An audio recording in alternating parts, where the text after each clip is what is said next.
السلام عليكم، اهلا بيكم في حلقه جديده. اهلا بيكم في فيديو جديد.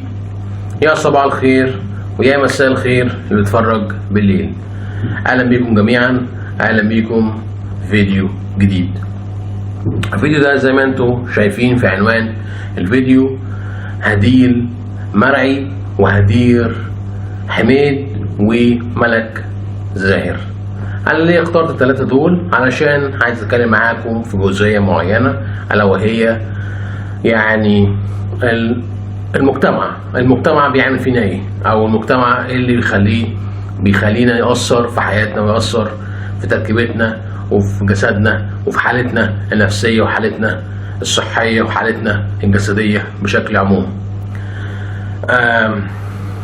انا ما اعرفش ايه السبب، يعني انا ما اعرفش السبب الحقيقي ورا خسسان الثلاث فتيات دول، ولكن انا بجزم او بعرض رايي وبعرض فكرتي الافتراضيه اللي انا بشوفها من خلال الاسباب اللي ورا اسباب اللي خلتهم ان هم يخسوا وان هم يفقدوا وزنهم بشكل ملحوظ وشكل واضح وشكل صريح زي ما احنا شايفين على السوشيال ميديا.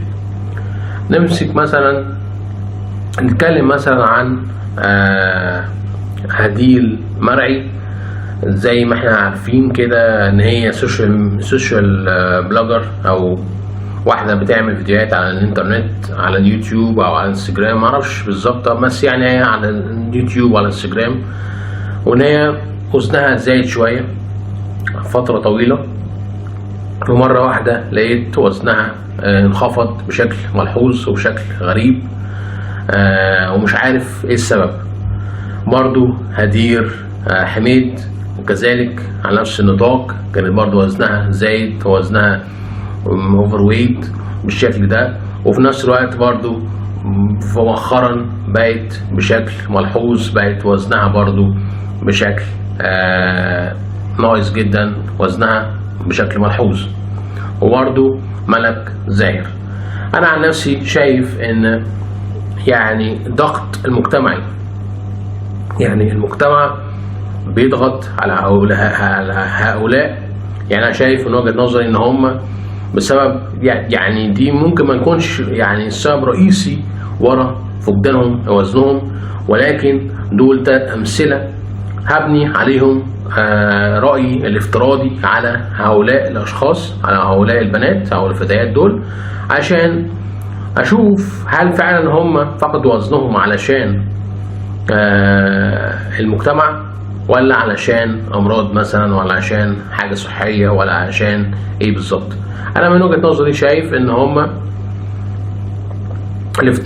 الافتراضي عشان بس نكون واضحين، ان هم فقدوا وزنهم علشان المجتمع، ضغط المجتمع، ان هم بيقولوا لهم انت تخينه ليه، انت ليه وزنك زايد، انت ليه شكلك مش حلو وانت تخينه، انت ليه انت ازاي مستحمله نفسك وانت كده، ازاي الحاجات دي كلها. يعني عن نفسي في بعض الناس برضو اتكلمت عني، ان قالت لي انت يعني واحد قال لي انت افقد وزنك وخس ومش عارف ايه وكده، انت تخين كده ليه، كذا تعليق جالي من هذا النطاق برضو. وكان بيتكلم عن الجزئيه دي، كان بيتكلم عن الفكره دي، ان الناس دول كانوا عايزين ان انا اخس عن وزني الحالي او وزني اللي انا عليه دلوقتي، تمام كده. فانا شايف ان هم برضو بيعانوا، يعني عانوا من هذه الفئة من التعليقات، او هذه التعليقات ان هم خلاهم ان هم يفقدوا وزنهم علشان يتم تقبلهم مجتمعيا وتقبلهم اجتماعيا، علشان يحسوا ان هم مقبولين اجتماعيا ومقبولين مجتمعيا. بس ده مش هيوفر لهم يعني حيز من الانسجام مع فكرتهم، او مع انسجام مع حياتهم. يعني انا مثلا لو انا بقيت شخص معضل وشخص عندي عضلات وكده، هبقى اكون شكلي حلو واكون جذاب للفتيات واكون جذاب للناس، ولكن انا مع نفسي هل انا متزن، او انا مبسوط مع الفكره دي، او انا شيء مقبول، يعني نفسي مقبول لنفسي ولا لا؟ دي هي الفكره، ان احنا بنشوف ان احنا عايزين الناس يبقوا باشكال معينه، وعايزين الناس يبقوا باشكال بشكل معين، ولكن الاشكال دي مش بتكون على وتيره اللي هي بتنص او بتكون على حالتنا النفسيه اللي هي بتكون مقبوله نفسيا لينا احنا كبشر او احنا كبني ادمين. فاهمين قصدي؟ يعني هم فقدوا وزنهم ورأيي الافتراضي ان هم مجتمعيا ما كانوش مقبولين، يعني هم ما كانوش مقبولين اجتماعيا، فبأسباب بقى تعليقات الناس ان هم جايبين لهم خسوا خسوا خسوا خسوا خسوا الحاجات دي كلها. وفي نماذج تانية برضه من فتيات برضه ما شاء الله وزنهم زايد اوفر ويت، وبرضه لسه برضه محافظين على ان هم مستمرين على اوفر ويت، ان هم اوفر ويت وما عندهمش مشكله وما عندهمش مشاكل خالص مع المجتمع، وما عندهمش مشاكل خالص مع الناس، مهما الناس قالت لهم اعملوا كذا اعملوا كذا اعملوا كذا اعملوا كذا، برضه هم مستمرين على الحاله اللي هو النفسيه والحاله الجسديه اللي هم عليها وفاضلين عليها. يعني فاهمين قصدي؟ فهي دي الفكره، هي دي اللي انا عايز اوصلها من الفيديو ده، ان احنا نكون مقبولين نفسيا ومقبولين جسديا ومقبولين اجتماعيا، بغض النظر عن شكلنا، بغض النظر عن جسمنا، بغض النظر عن وشنا، بغض النظر عن عاملين ازاي. دي هي الفكره، ان انا عايز الناس تبقى مقبوله نفسيا تجاه انفسها، مش مجرد بس ان احنا بنحاول نرضي المجتمع ونحاول نرضي الناس ونحاول نرضي الناس اللي حوالينا علشان يقبلونا نفسيا ويقبلونا اجتماعيا ويقبلونا جسديا ويقبلونا مجتمعيا او اجتماعيا بغض النظر. فده هو اللي بيخلينا ان احنا نتعامل على هذا النطاق، ان احنا بنفقد وزننا وبنفقد جزء من شخصيتنا وبنفقد حالتنا النفسية علشان مجرد بس ان احنا اشخاص تانية هي تنعم بحالتنا النفسية، وان هي تبقى حاسة ان هم مرضيين عن لما حسوا ان هم اثروا فينا واثروا في حالتنا الجسدية وحالتنا النفسية وحالتنا الجسمانية، علشان مجرد ان هم عايزين شكلنا بشكل معين، عايزين شكلنا بشكل معين، مش عايزين يقبلونا زي ما احنا. فاهمين قصدي؟ فهي دي الفكرة، هي دي الفكرة اللي انا بتكلم عنها دلوقتي، ان احنا نبقى مقبولين اجتماعيا ونبقى مقبولين مجتمعيا لمجرد ان احنا زي ما احنا، مش مجرد بس ان احنا عايزين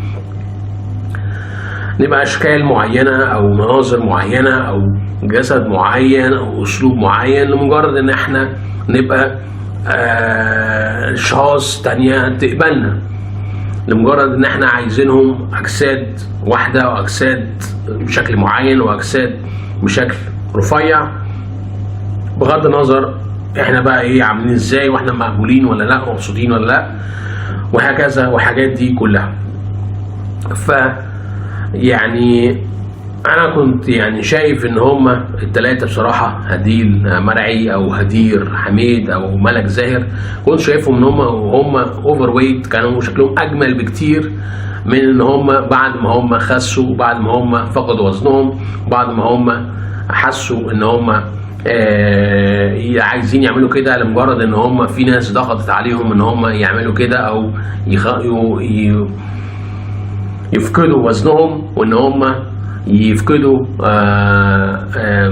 جزء من شخصيتهم لمجرد ان هم عايزين الناس تتقبلهم اجتماعيا والناس تتقبلهم نفسيا وتتقبلهم اجتماعيا. فاهمين قصدي؟ فده يعني ده رأيي الافتراضي اللي انا مش عارف بالظبط السبب وراء فقدانهم وزنهم، ولكن رأيي الافتراضي اللي انا ببنيه بناء على اللي انا شايفه وبناء على اللي انا ملاحظه، ان هم فقدوا وزنهم لمجرد التعليقات السلبيه، مجرد ان هم عايزين يتم قبولهم اجتماعيا وقبولهم مجتمعيا بشكل وزنهم الرفيع او الرفيع اللي هم بقوا عليه دلوقتي. بس كده. ويا ريت اي حد يا جماعه يعني بيتفرج عليا او اي حد بيتفرج على اي حد من الثلاثه دول او اي حد بيتفرج على الناس اللي هم على السوشيال ميديا ما يحاولش ان هو يغير فيهم، ما يحاولش ان هو يخليهم على مزاجه هو، بقدر ما هو يتقبلهم نفسيا ويتقبلهم جسديا ويتقبلهم شكليا، علشان احنا مش مجرد اشخاص بنحاول ان احنا نخلي الناس تبقى على حالتنا المزاجية او حالتنا النفسية او حالتنا الجسدية، ان احنا عايزينهم برضو يبقوا زينا، او عايزينهم ان احنا نشوفهم زي ما احنا عايزينهم، زي ما احنا عايزين نشوفهم بيهم. فاهمين قصدي؟ بس كده عشان بس ما اطولش عليكم، فده كان فيديو سريع عن هديل مرعي وهدير حميد وملك زاهر والوزن الزايد. شكرا لكم، وكان معكم وائل حامد، بحبكم واشوفكم على خير ومع السلامة، والسلام عليكم والى اللقاء.